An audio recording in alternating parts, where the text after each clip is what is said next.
From the authors of Author Masterminds, this is Mysterious. Mystery surrounds us every day. Join us and listen to true stories of mystery, from human behavior to nature, and the physical environment to paranormal experiences. The stories are true, even if we can't explain them.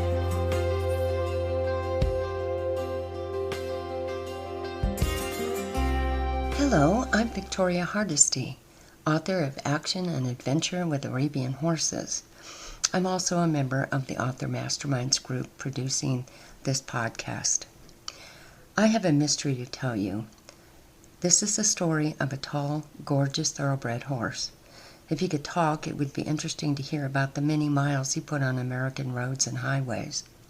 We know he crossed the entire continent twice and went halfway one additional time. He also went to various horse racing tracks in mid-America as a youngster. He probably put more miles behind him than many of us who drive. But I'm getting ahead of myself.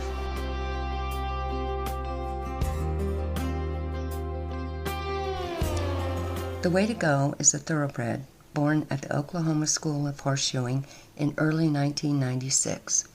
Jesse Trotter, a well-known racehorse trainer in Oklahoma, bought the yearling at the Heritage Auction in Oklahoma City and gelded him before putting him on the track for training. He regretted his decision to geld the horse long into his 80s, but he could still tell you chapter and verse about the young horse's accomplishments despite his personal difficulties with dementia. The Way to Go raced 19 times between 1998 and 2000, earning over $82,000 with 3 firsts, 2 seconds, and 6 third-place finishes. He won 1 stakes race and placed in 3 others. For those who don't understand horse racing, a win means the horse came in first. A place means the horse came in second, and a show means the horse came in third. A stakes race is one where the owner-trainer enters the horse in a race by paying a substantial fee for the nomination. The purse comprises the nomination fees of all horses entered, plus additional money from the track based on wagering on that race. The Way to Go's temperament, willingness to work hard, and gentle disposition were legendary at the Remington Park racetrack in Oklahoma City, with his trainer, exercise riders, grooms, and jockeys. When Mr. Trotter retired the horse from racing, he sold him to a local family he knew would care for him.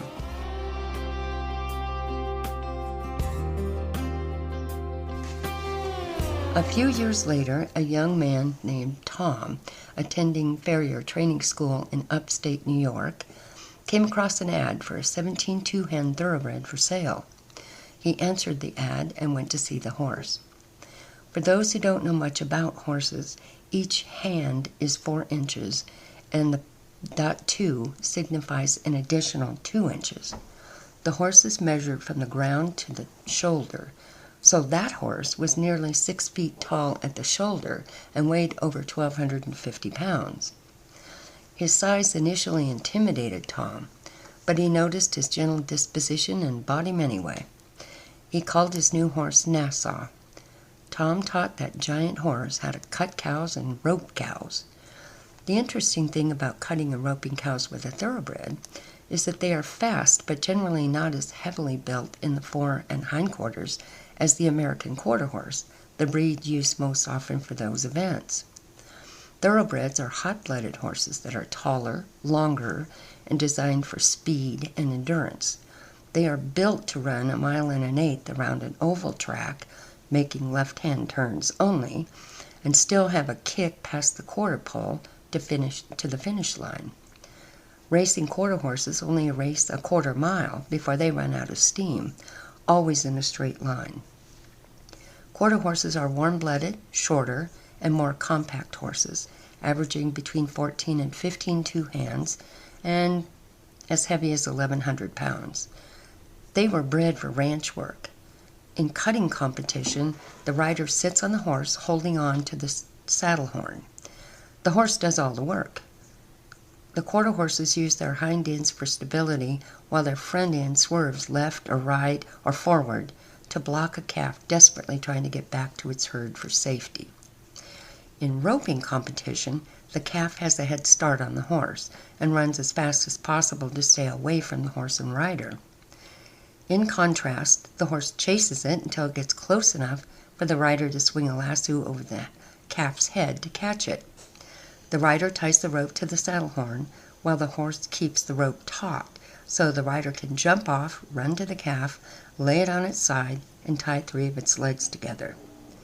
Despite his size, Nassau was versatile and athletic enough to do all of that well.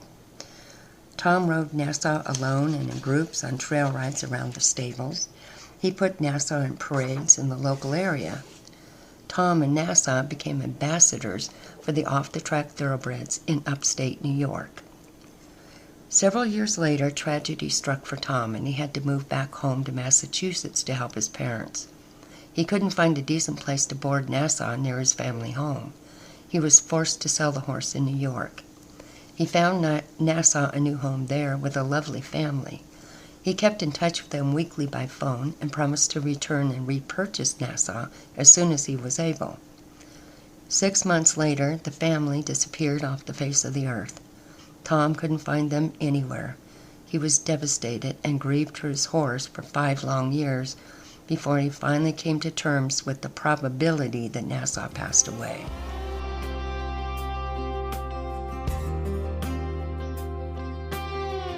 This podcast is sponsored by the Author Masterminds, who also sponsor the Readers and Writers Book Club. If you enjoy inspiring stories about horses, you might enjoy my books. The following is from my novel, Freedom. Freedom was abused and betrayed by every human he came in contact with as a young horse. Despite his promise to his mother to grow up and be a good horse, he distrusted all humans, while harboring the hope he would find his heart human someday. Nathan was born with autism. He was brilliant, but lacked the skill to communicate. His parents tried many forms of therapy to help their son and couldn't find one that worked for him. He grew up isolated, passing his time on a computer learning about things he'd never be able to do. Freedom's owner donated him to a therapeutic riding center. Nathan's mother got an invitation to a fundraiser for that center and investigated equine therapy for her son. Something finally worked for Nathan. Then Nathan met Freedom, and the magic happened. Nathan wanted to ride the Tevis Cup ride, the toughest 100 miles in one day ride in the world. Freedom's previous owner conditioned Freedom for that ride before she donated him. 4 new friends stepped up to help join the horse with the boy and help them make their dreams come true. My books are available at Amazon, Barnes & Noble, and other online bookstores.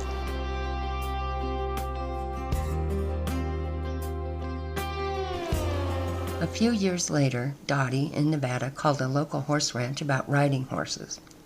The owner invited her to the ranch to look his stock over. Just as she arrived at the rancher received a phone call and had to leave. He told her to go ahead and look at his horses, but to avoid the one in the outside paddock with an eye problem. He told Dottie he planned to shoot the horse when he returned home. Dottie looked through his barns and saw the ranch horses before looking at the large brown horse in the outside paddock. She was horrified by what she saw. One side of his face was oozing from his eye to the end of his nose. She raced back to the barn tack and feed room, searching for anything she could use to clean up and treat the horse. The horse was quiet and cooperative with her, despite the obvious pain he was in and the fact he'd never seen her before. She cleaned up his face and found some ointment to put above and below the injured eye. To her, it looked like the horse suffered from vegetation that poked into that eye and festered into a full-blown infection from lack of care. When the rancher returned, Dottie gave him a piece of her mind about his plan to shoot the horse. He finally gave up and gave the horse to her. She put him at her in-laws' place and got a vet and continued treating his eye. It healed, but the infection blinded him in that eye from lack of early treatment, a simple antibiotic ointment. A few weeks later, Dottie was talking to a new friend she met online in a horse rescue group who lived in Granby, Massachusetts. Dottie told Emmy about her new horse. Dottie told Emmy a couple of things that struck a chord with Emmy. She asked if Dottie had pictures of her new horse she could send her. Dottie sent several images of Buster Brown, as she called him. Emmy showed the pictures to her boyfriend Tom when he got home from work that day. He teared up. It was his Nassau. He was comforted by the fact Nassau was alive and well, but couldn't understand how he got to Nevada. Dottie searched for information about where Buster Brown came from. She found a hunter-jumper barn in Reno that sent him to auction. The owner-trainer did not like thoroughbreds because of their reputation as high-strung racing horses.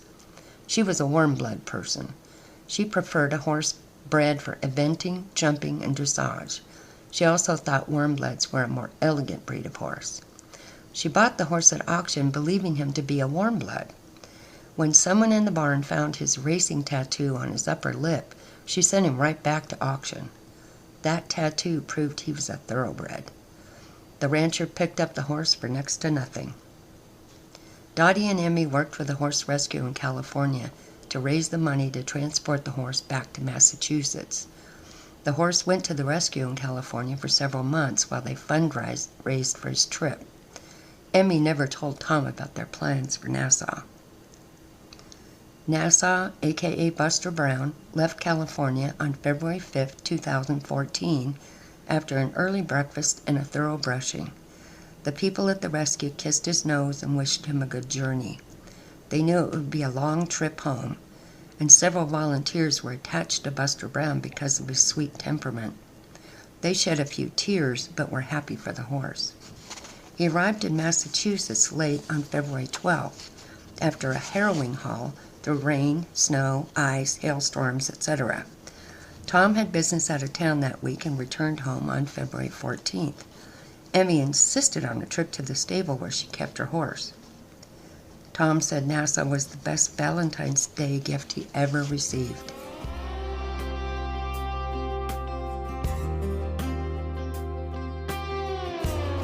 If horses had the gift of speech, what tales would the way to go, Nassau, Buster Brown tell? From his genesis on the windswept plains of Oklahoma to the hustle and bustle of mid-American racetracks, then inexplicably to a forsaken paddock in Nevada, the horse's journey is laced with questions that tantalize and confound. How and when did he travel from Oklahoma to upstate New York? What became of the family in New York who vanished like mist, leaving Tom with years of unanswered sorrow? How did Nassau find himself in a hunter-jumper barn in Reno, Nevada, to be scorned for his breed and passed to a rancher so careless of his fate? His travels from Oklahoma to the East Coast and then across the length and breadth of the continent to California, before returning to the arms of a man whose love never waned, hint at a saga of loss, mystery, and serendipity. It's as if Nassau were a sailing ship on uncharted waters, propelled by the winds of fate to distant ports, only to finally anchor in the harbor of Tom's enduring love. If horses could talk, the secrets they reveal might be as intricate and labyrinthine as the trails and hearts they've left their hoofprints on.